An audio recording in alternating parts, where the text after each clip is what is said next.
Hello दोस्तों, स्वागत है आप सभी का हमारे यूट्यूब चैनल विधिकारी में।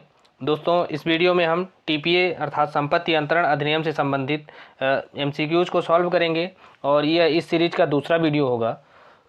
इसके पहले वाले वीडियो में हमने 50 प्रश्नों को हल किया है और उसमें सभी प्रश्नों को उनकी व्याख्या के सहित और जो संबंधित केस हैं उनसे कोरिलेट करते हुए हमने सॉल्व किया है।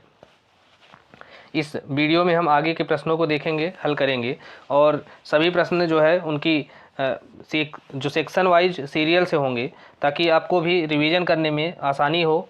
और इसी बात को ध्यान में रखते हुए, और यह जो वीडियो होगा कई राज्य की परीक्षाएं हैं जहां भी टीपीए से संबंधित प्रश्न पूछे जाते हैं प्री परीक्षा में, उसके लिहाज से बेहद महत्वपूर्ण होंगी। तो आप हमारे साथ बने रहने के लिए और इस प्रकार के वीडियो प्राप्त करने के लिए चैनल को सब्सक्राइब कीजिए और वीडियो को लाइक कीजिए और अपने दोस्तों के साथ भी इसको शेयर कीजिए ताकि इसे हम जो है अधिक से अधिक कंटेंट जो है आपको प्रोवाइड करा सकें। तो आइए देखते हैं कि आगे के जो प्रश्न हैं वह किस प्रकार के हैं। संपत्ति के वैध अंतरण हेतु निम्नलिखित में से कौन सा आवश्यक तत्व नहीं है? तो जो संपत्ति के वैध अंतरण करने के लिए कौन कौन सी बातें आवश्यक होती हैं, तो इसमें जो है एक सक्षम अंतरणकर्ता होना चाहिए और इसके संदर्भ में जो प्रावधान है वो धारा 7 के अंतर्गत किया गया है कि ऐसा जो अंतरणकर्ता है वह सक्षम कब होगा, तो जब वह संविदा करने में सक्षम हो या संपत्ति को अंतरित करने का हकदार हो या अधिकृत हो कि वह उसका ट्रांसफ़र कर सके। दूसरा है कि अंतरणीय संपत्ति होनी चाहिए, तो कौन सी संपत्ति अंतरण की जा सकती है इसके बारे में प्रावधान धारा 6 के अंतर्गत दिया गया है कि वह जो संपत्ति है वह अंतरण करने योग्य हो। और ये जो है दोनों आवश्यक तत्व हैं। और तीसरा है कि अंतरण को स्वीकार करने के लिए अंतर्ती का सक्षम होना आवश्यक नहीं है, तो यही जो है आवश्यक तत्व के अंतर्गत नहीं आता है। बाकी अंतरण का जो प्रयोजन है वह विधिमान होना चाहिए, तो यह भी इसके अंतर्गत आता है, लेकिन तीसरा जो है उसका आवश्यक तत्व नहीं है।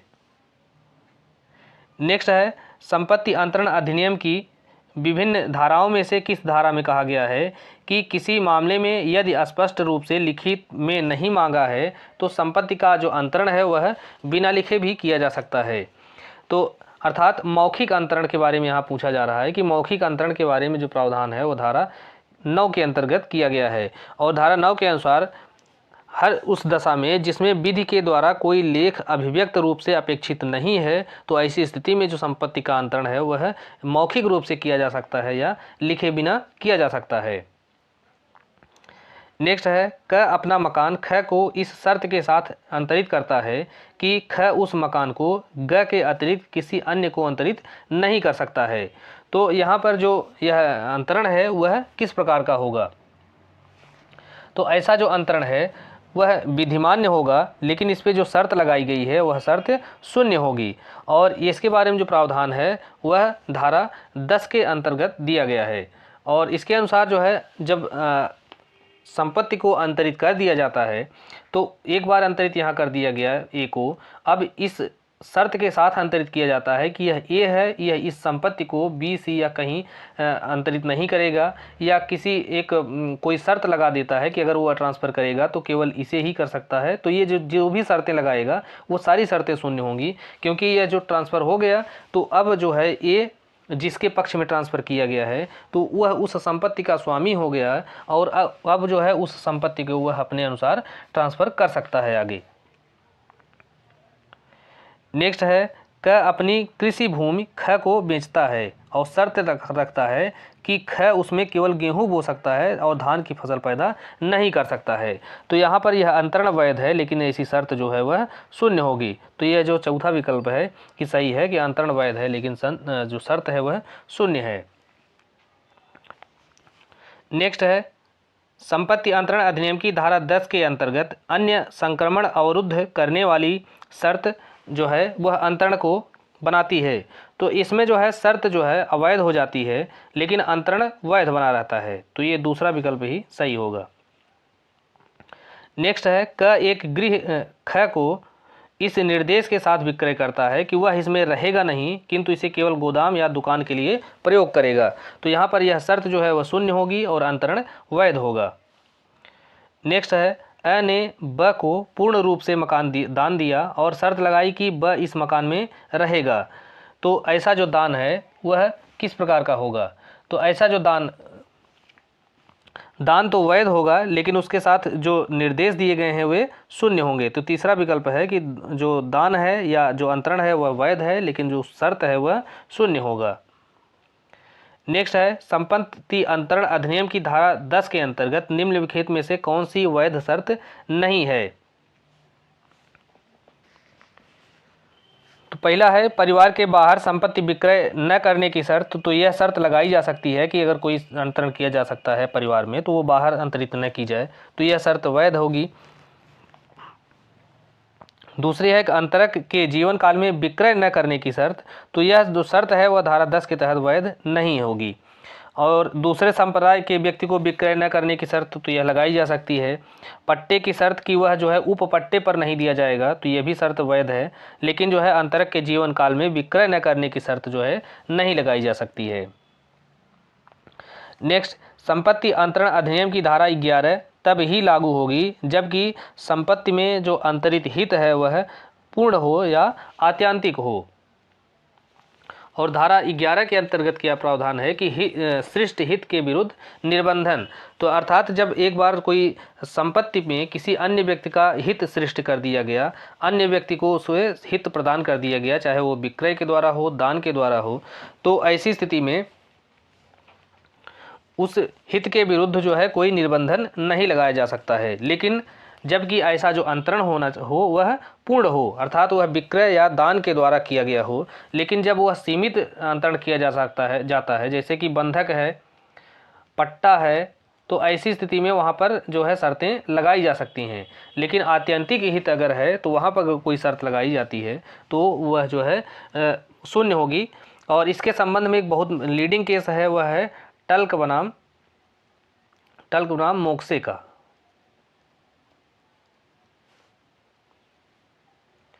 नेक्स्ट है, संपत्ति अंतरण अधिनियम की धारा 12 वहाँ लागू नहीं होगी जबकि जो संपत्ति का अंतरण है वह पट्टे के द्वारा किया गया है। तो ऐसी स्थिति में वहाँ पर धारा 12 के जो प्रावधान है वह लागू नहीं होंगे।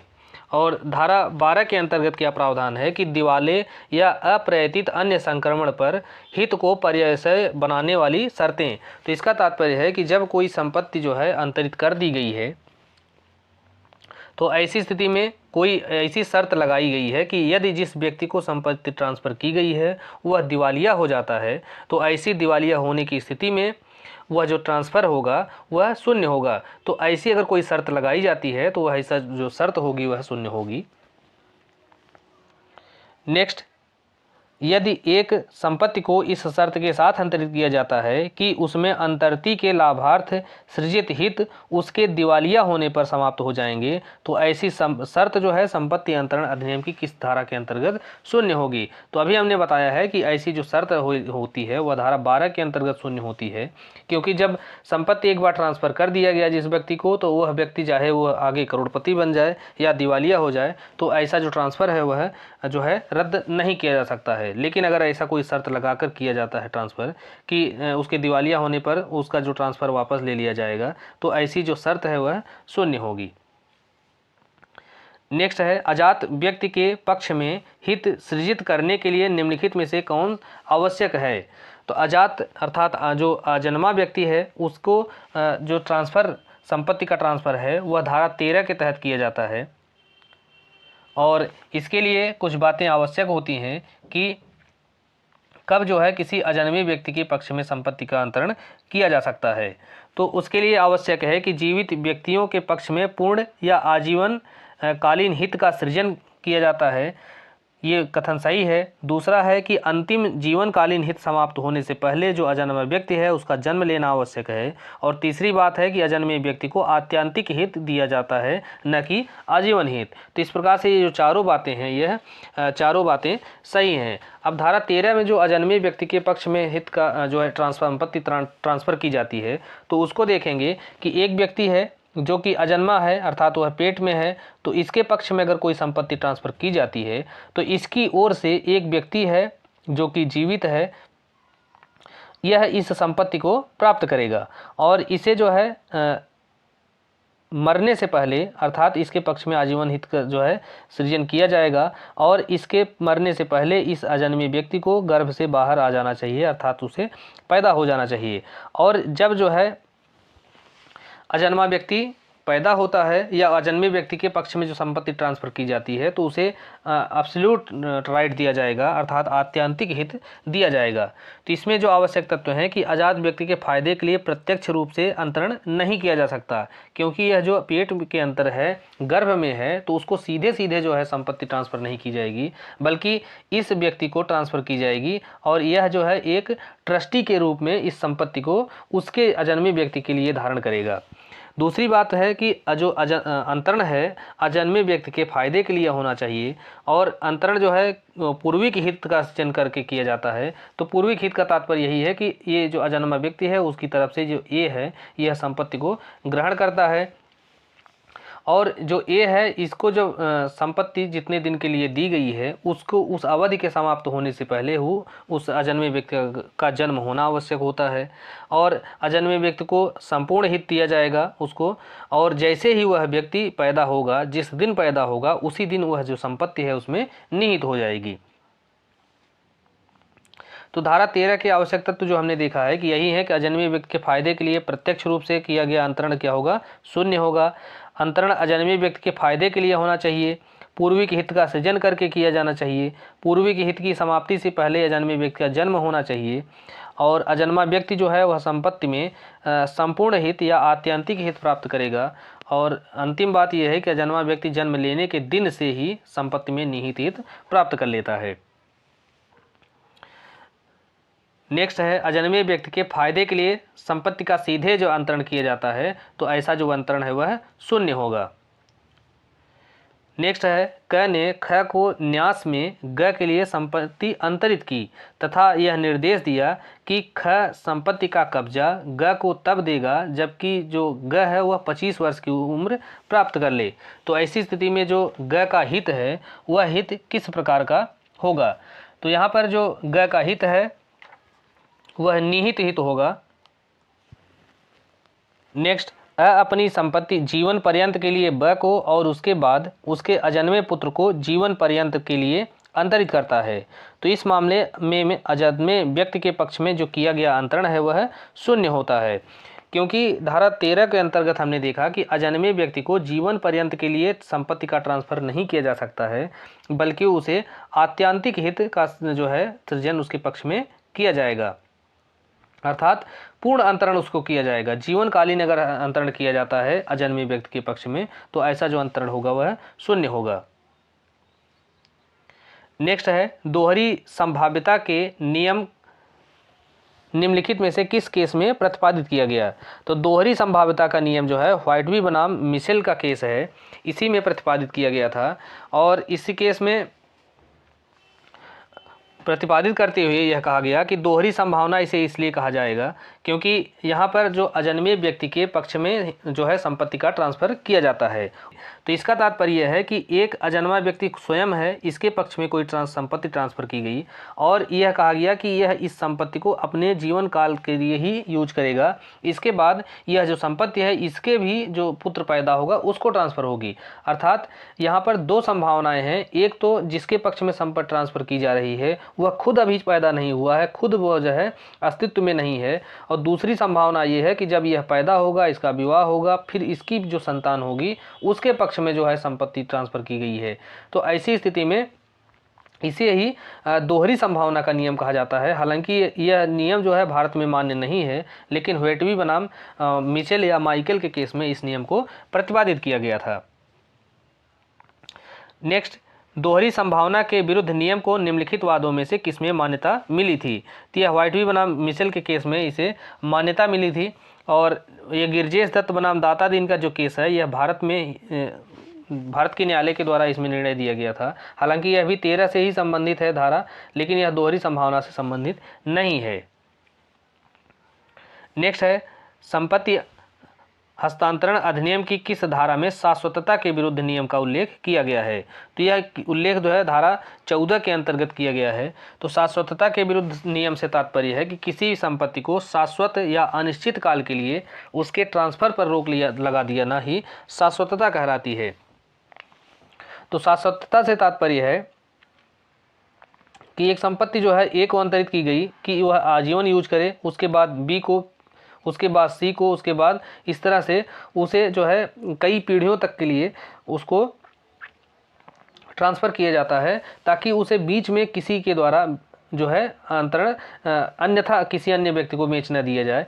तो इसमें ये होता है कि हमारी जो संपत्ति है वह अनंत काल तक हमारे ही वंशज उसको उपयोग करें, उसे जो है बेचा न जा सके। तो यह जो है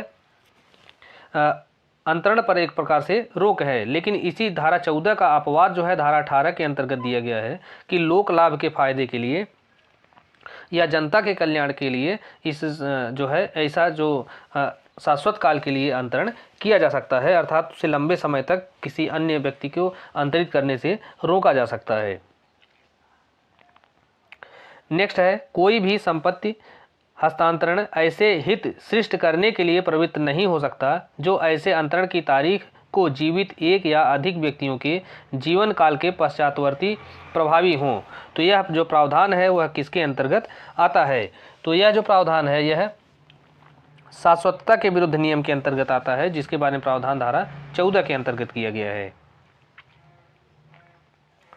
नेक्स्ट है कथन ए, संपत्ति अंतरण अधिनियम की धारा 14 जो है शाश्वतता के विरुद्ध नियम का उपबंध करती है। तो यह कथन सही है। कारण इसका है कि यह लोकनीति पर आधारित है, तो कारण भी सही है। तो इस प्रकार से कथन और कारण दोनों सही है, और जो कारण है वह कथन की सही व्याख्या है। नेक्स्ट, निम्न में से कौन शाश्वतता के विरुद्ध नियम का अपवाद नहीं है? तो शाश्वतता के विरुद्ध नियम का अपवाद से तात्पर्य है कि किन परिस्थितियों में संपत्ति को शाश्वत काल के लिए ट्रांसफर किया जा सकता है। अर्थात जो धारा 14 के प्रावधान हैं उसके कुछ अपवाद बताए गए हैं कि किन परिस्थितियों में शाश्वतता के विरुद्ध जो है नियम लागू हो सकता है। तो पहला है कि जब किसी संपत्ति को लोकहित में ट्रांसफ़र किया जाता है तो वहाँ पर शाश्वतता के प्रावधान लागू नहीं होंगे। दूसरा है कि ऐसा जो पट्टा की संविदा है जिसमें नवीनीकरण हो, तो यह भी शाश्वतता का अपवाद होता है। निहित हितों पर भी शाश्वतता के नियम लागू नहीं होते हैं। लेकिन यह जो है एक ऐसा कोष जो आने वाली 7 पीढ़ियों तक के लिए रखा गया है, तो यह जो है शाश्वतता का अपवाद नहीं है।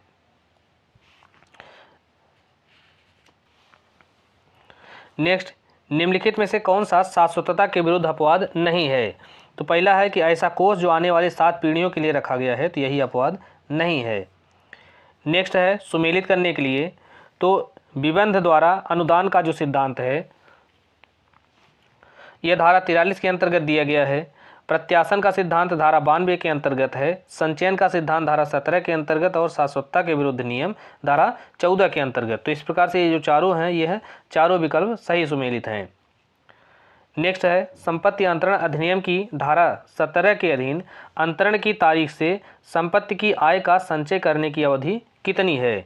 तो संचय करने की अवधि जो है वो 18 वर्ष तक के जो है संपत्ति को संचित किया जा सकता है, और संचयन के विरुद्ध नियम जो है धारा 17 के अंतर्गत दिया गया है।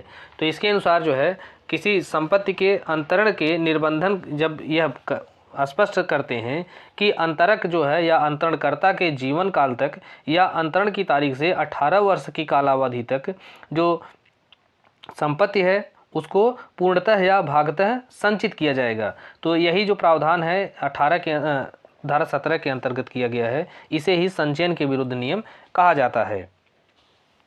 तो इसमें दो बातें हैं कि जो अंतरण करता है उसके जीवन काल या 18 वर्ष की अवधि तक के लिए जो है संपत्ति का जो संचयन है वह किया जा सकता है। नेक्स्ट, किसी संपत्ति के अंतरण से उद्भूत आय के संचय का आदेश वैध है। तो यह जो वैध है तो कितनी अवधि तक के लिए इसे वैधता प्राप्त है? तो अंतरक के जीवन काल तक और अंतरण की तारीख से 18 वर्ष की अवधि तक। तो 1 और 3 इन दो अवधियों तक जो है वो उसे जो है संचित किया जा सकता है। नेक्स्ट, संपत्ति अंतरण अधिनियम की किस धारा के अंतर्गत संपत्ति के संचयन के लिए अवधि से अधिक अवधि तक रोक लगाई गई है? तो धारा 17 के अंतर्गत जो है अवधि बताई गई है। तो ऐसी अवधि होगी 18 वर्ष या अंतरणकर्ता के जीवन काल तक। तो 2 शर्तें हैं, यह धारा 17 के अंतर्गत बताई गई हैं। नेक्स्ट, शाश्वतता के विरुद्ध नियम लागू नहीं होगा। तो कब जो है शाश्वतता के विरुद्ध नियम लागू नहीं होगा, तो जबकि जो संपत्ति है वह जनहित या जनता के कल्याण के लिए अंतरित की जाती है, तो वहाँ पर शाश्वतता के विरुद्ध नियम लागू नहीं होगा। बाकी की जो परिस्थितियाँ हैं यहाँ पर शाश्वतता के विरुद्ध नियम लागू होगा, अर्थात जो संपत्ति है वो शाश्वत काल के लिए अंतरण से रोकी नहीं जा सकती है। नेक्स्ट है संपत्ति अंतरण अधिनियम के अंतर्गत दिया गया शाश्वतता के विरुद्ध नियम किस नियम पर प्रभाव नहीं डालता है, तो यह जो है मुस्लिम विधि के जो नियम हैं उस पर कोई प्रभाव नहीं डालेगा। और इसके संबंध में जो प्रावधान है वो धारा 2 के अंतर्गत ही बताए गए हैं कि जो अध्याय 2 है वो अध्याय 2 के जो प्रावधान हैं वह मुस्लिम विधि पर कोई प्रभाव नहीं डालेंगे। नेक्स्ट है संपत्ति अंतरण अधिनियम के किस उपबंध में यह प्रावधान किया गया है कि शाश्वतता के विरुद्ध नियम तब लागू नहीं होगा जबकि अंतरण सार्वजनिक प्रलाभ के लिए किया जाए, तो यह प्रावधान धारा 18 में है। हमने पहले भी बताया कि शाश्वतता के विरुद्ध नियम धारा 14 के अंतर्गत दिया गया है और 14 का जो अपवाद है वो धारा 18 के अंतर्गत दिया गया है। नेक्स्ट है सार्वजनिक लाभ हेतु संपत्ति का अंतरण किए जाने की दशा में निम्न में से कौन सा निबंधन लागू नहीं होगा, तो जबकि सार्वजनिक हित के लिए या सार्वजनिक कल्याण के लिए कोई संपत्ति का ट्रांसफ़र किया जा रहा है तो ऐसी स्थिति में वहाँ पर शाश्वतता के विरुद्ध नियम लागू नहीं होगा। पूर्विक हित की असफलता पर अंतरण का प्रभावी होना, तो यह भी नियम लागू नहीं होगा और संचयन का भी नियम लागू नहीं होगा। तो इस प्रकार से ये जो सभी नियम हैं कोई भी लागू नहीं होंगे। अब संचयन का नियम कैसे नहीं लागू होगा कि संचय कोई संपत्ति है वो ट्रांसफ़र की जाती है तो उसका जो संचय करने के लिए निर्देश दिया जाता है तो कितना 18 वर्ष या अंतरणकर्ता का जीवन काल, तो अधिकतम इसी अवधि तक जो है संपत्ति को संचित किया जा सकता है। लेकिन जब सार्वजनिक लाभ के लिए अंतरण किया जाता है तो ऐसी स्थिति में वह जो 18 वर्ष से अधिक जो है उसे संचित किया जा सकेगा या जो अंतरण करता है उसे जीवन काल या उससे कम या ज़्यादा की अवधि तक के लिए भी उसके संचय किया जा सकता है। नेक्स्ट है शाश्वतता के विरुद्ध नियम लागू नहीं होगा, तो अभी फिर से वही प्रश्न है, लेकिन यही जो प्रश्न है कई बार ये घुमा फिरा के अलग अलग रूप में हमारे सामने आते हैं। तो इस सारे प्रश्नों को हमने काटा नहीं है बल्कि इसमें शामिल इसलिए किया है ताकि किसी भी प्रकार से यह अगर आपके सामने आते हैं तो आप उनको हल कर सकें आसानी से। तो शाश्वतता के विरुद्ध नियम लागू नहीं होगा कि दान के लिए शाश्वत अंतरण और व्यक्तिगत जो संव्यवहार में और निहित हित में, तो इस प्रकार से इन सभी मामलों में शाश्वतता के विरुद्ध जो नियम है वह लागू नहीं होगा। नेक्स्ट, निम्नलिखित में से किसमें शाश्वतता के विरुद्ध नियम लागू नहीं होता है, तो शाश्वतता के विरुद्ध नियम जो है यह चल संपत्तियों पर लागू होता है, लेकिन पूर्त कार्यों पर अर्थात जो ट्रस्ट टाइप के जो कार्य हैं, न्यास टाइप के जो कार्य हैं, तो न्यास वाले कार्यों पर यह जो है लागू नहीं होता है क्योंकि वह पब्लिक वेलफेयर में होते हैं या लोक कल्याण के लिए होते हैं।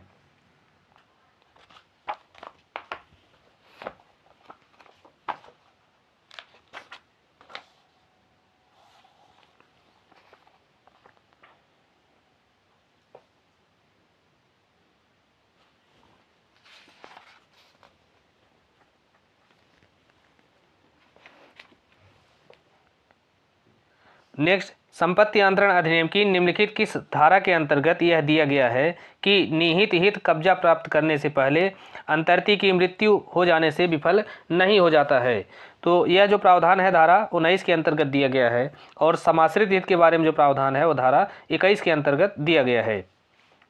संपत्ति अंतरण अधिनियम की अंतर्गत निहित हित है, तो निहित हित जो है यह इसके बारे में प्रावधान धारा 19 के अंतर्गत दिया गया है और इसमें यह बताया गया है कि निहित हित कब्जा प्राप्त करने से पहले जब है अंतर्ती की मृत्यु हो जाती है तो ऐसा जो हित है वह विफल नहीं होगा। नेक्स्ट, संपत्ति अंतरण अधिनियम की धारा 19 निम्नलिखित से संबंधित है, तो निम्नलिखित जो है निहित हित से संबंधित है धारा 19, समाश्रित हित से संबंधित है धारा 21। नेक्स्ट है संपत्ति अंतरण अधिनियम के अधीन अजात व्यक्ति अपने फायदे के लिए किए गए अंतरण पर कब निहित हित अर्जित कर सकता है, तो ऐसा जो अजात व्यक्ति है वह जैसे ही जन्म लेगा अर्थात जन्म लेते ही वह उसमें जो है अपना हित अर्जित कर लेता है। इसके बारे में जो प्रावधान है धारा 20 के अंतर्गत दिया गया है और अजात व्यक्ति के फायदे के लिए जो संपत्ति के अंतरण के बारे में प्रावधान है वह धारा 13 के अंतर्गत दिया गया है। नेक्स्ट, संपत्ति में निहित हित जो है यह किस पर निर्भर करता है? तो निहित हित जो है यह निश्चित रूप से घटित होने वाली घटना पर ही निर्भर करता है। इसके बारे में प्रावधान जो है धारा 19 के अंतर्गत दिया गया है और 19 के अनुसार ऐसी घटना जो कि अवश्यंभावी है अर्थात जिसका घटित होना जो है वह निश्चित है, तो इसी पर जो है यह निर्भर हो करता है। नेक्स्ट है, संपत्ति में समाश्रित हित निहित हित में परिवर्तित हो जाता है। तो कोई जो निहित हित है या कोई समाश्रित हित है वह कब निहित हित में परिवर्तित हो जाता है? तो इसके संबंध में प्रावधान धारा 21 के अंतर्गत दिया गया है। तो इसके अनुसार यह तब जो है निहित हित में परिवर्तित हो जाता है जबकि कोई अनिश्चित घटना घटित हो जाती है या उस अनिश्चित घटना का घटित होना जो है वह असंभव हो जाता है। तो इन दो परिस्थितियों में ही समाश्रित हित जो है वह निहित हित के अंतर्गत परिवर्तित हो जाता है। नेक्स्ट ए अपनी संपत्ति बी को अर्थात ए जो है अपनी संपत्ति बी को ट्रांसफ़र करता है और अगर ए के जीवन काल में इस बी की मृत्यु हो जाती है तो ऐसी जो संपत्ति है वह सी और डी को इन दोनों को बराबर रूप से ट्रांसफ़र करता है। तो यहाँ पर जो है जो सी है यह सी जो है यह बी के जीवन काल में ही मर जाता है। अब बचे बी और डी, तो यहाँ पर फिर जो बी है इसकी भी मृत्यु हो जाती है। तो ऐसी स्थिति में जो ए की जो संपत्ति है ये केवल डी बचा है तो डी को ही ट्रांसफ़र होगी। तो इस प्रश्न का जो है सही उत्तर होगा कि डी को चली जाएगी।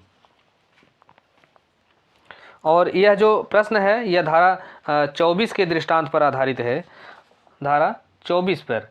और 24 में बताया गया है कि निश्चित व्यक्तियों में से ऐसे व्यक्तियों को अंतरण जो कि अंतर्विष्ट कालावधि पर उत्तरजीवी हों, अर्थात जो निश्चित कालावधि है निश्चित जो समय है उस समय के बाद अगर कोई व्यक्ति जीवित होता है तो उसे वह जो संपत्ति है वह चली जाएगी। तो इस मामले में यहाँ पर केवल डी बचता है केवल डी जीवित है तो उस संपत्ति जो है डी को चली जाएगी। नेक्स्ट, ख को क खेत का पट्टा इस शर्त पर देता है कि वह 1 घंटे में 100 मील पैदल चले। तो ऐसा जो पट्टा होगा वह शून्य होगा क्योंकि यह असंभव कार्य पर आधारित है। और यह धारा 25 के दृष्टांत जो क है उसी पर यह जो प्रश्न है वह आधारित है। नेक्स्ट है, क ख को 500 रुपये इस शर्त के साथ देता है कि वह ख जो है क की पुत्री ग से विवाह करेगा, लेकिन अंतरण के दिन ग की मृत्यु हो जाती है। तो यह जो अंतरण है वह किस धारा के अंतर्गत शून्य होगा? तो यह जो है धारा 25 के अंतर्गत शून्य हो जाएगा क्योंकि अब जो शर्त है उसका पालन करना अनिश्चित असंभव हो गया है क्योंकि जिस व्यक्ति के साथ जो है विवाह होना था वो पुत्री ग के साथ और ग ही मर जाती है। तो ऐसी स्थिति में यह जो संव्यवहार होगा यह ट्रांसफ़र होगा वह शून्य हो जाएगा। नेक्स्ट, संपत्ति अंतरण अधिनियम के अंतर्गत निम्न में से कौन सुमेलित नहीं है? तो पहला है अंतरण अवरुद्ध करने वाली शर्त। तो इसके बारे में जो प्रावधान है धारा 9 के अंतर्गत नहीं किया गया है बल्कि इसके बारे में प्रावधान जो है धारा 10 के अंतर्गत दिया गया है और 9 में मौखिक अंतरण के बारे में प्रावधान किया गया है। तो मौखिक अंतरण से तात्पर्य है कि जब तक कि विधि के द्वारा ऐसा जो स्पष्ट रूप से अनिवार्य न हो कि संपत्ति का अंतरण जो है वह लिखे बिना अर्थात मौखिक रूप से भी किया जा सकता है। और शाश्वतता के विरुद्ध धारा 14 में नियम बताया गया है।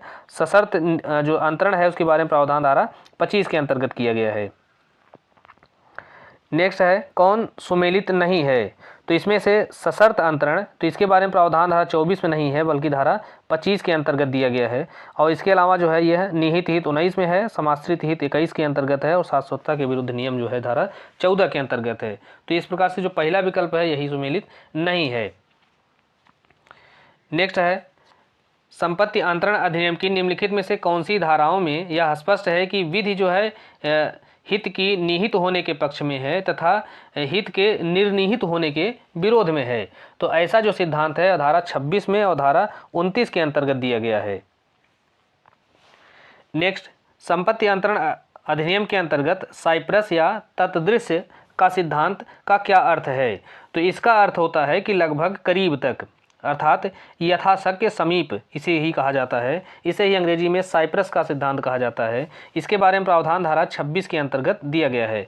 इसका तात्पर्य है कि जिस प्रयोजन के लिए या जिन शर्तों पर कोई ट्रांसफ़र किया जाता है, एक शर्त है और वह शर्त जो है इतनी बड़ी है, यह पूरी नहीं हो सकी, लेकिन इतनी वह पूरी हो जाती है और इतना पूरी किया जाना संभव नहीं है, तो यह मान लिया जाएगा कि यह लगभग करीब तक इस शर्त को पूरा कर दिया गया है।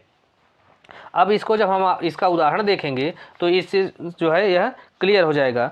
तो उदाहरण ये है कि जैसे मान लीजिए कि ए 5,000 रुपये बी को इस शर्त पर अंतरित करता है कि वह जो है सी, डी, ई और एफ की सहमति से विवाह करेगा। तो जब विवाह किया जा रहा है तो ऐसी स्थिति में सी की मृत्यु हो चुकी है और वह जो ए बी है वह इन तीनों की सहमति से विवाह कर लिया, तो यह माना जाएगा कि जो शर्त है उसका लगभग करीब तक या समय जो यथाशक्य समीप तक जो है उसका पालन कर लिया गया है। तो यही सिद्धांत जो है धारा 26 के अंतर्गत दिया गया है।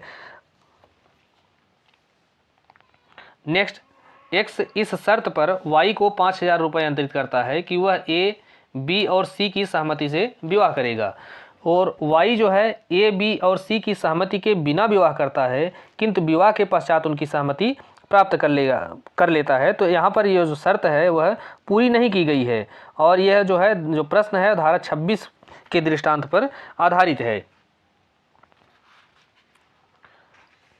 नेक्स्ट, संपत्ति अंतरण अधिनियम के अंतर्गत क 5,000 रुपये इस शर्त पर अंतरित करता है कि वह जो है ग, घ और च की स्वीकृति पर विवाह करेगा। अब च की यहाँ मृत्यु हो चुकी है, उसके बावजूद वह ख जो है ग और घ की सहमति से विवाह कर लेता है। तो यह मान लिया जाएगा कि यहाँ पर यथाशक्य या यथासंभव जो है उस शर्त का पालन कर लिया गया है और इसलिए यह जो विवाह है वह वैध होगा और यह प्रावधान जो है धारा 26 से संबंधित है। नेक्स्ट, निम्नलिखित में से कौन सा कथन गलत है? तो पहला है क एक फर्म ब को इसके जीवन पर्यंत के लिए तथा यदि वह अपने पति का अभित्याग न करे तो सी को अंतरित करता है। बी अपने जीवन पर्यंत फर्म की हकदार है मानो कोई शर्त जो है ही नहीं। तो यह जो कथन है वह सही है और इसके बारे में जो प्रावधान है धारा 30 के अंतर्गत दिया गया है। दूसरा है ए 50,000 रुपये बी को इस शर्त पर अंतरित करता है कि वह सी, डी और ई की सहमति से विवाह करेगा। तो और बी जो है सी, डी और ई की सहमति के बिना विवाह करता है, किंतु विवाह के पश्चात उनकी सहमति प्राप्त कर लेता है। तो यह समझा जाएगा कि शर्त का अनुपालन कर दिया गया है क्योंकि इसका सार्थक पालन किया गया है। तो यह जो कथन है यही गलत है क्योंकि यह जो है धारा 26 के अनुसार इसका सार्थक पालन नहीं किया गया है।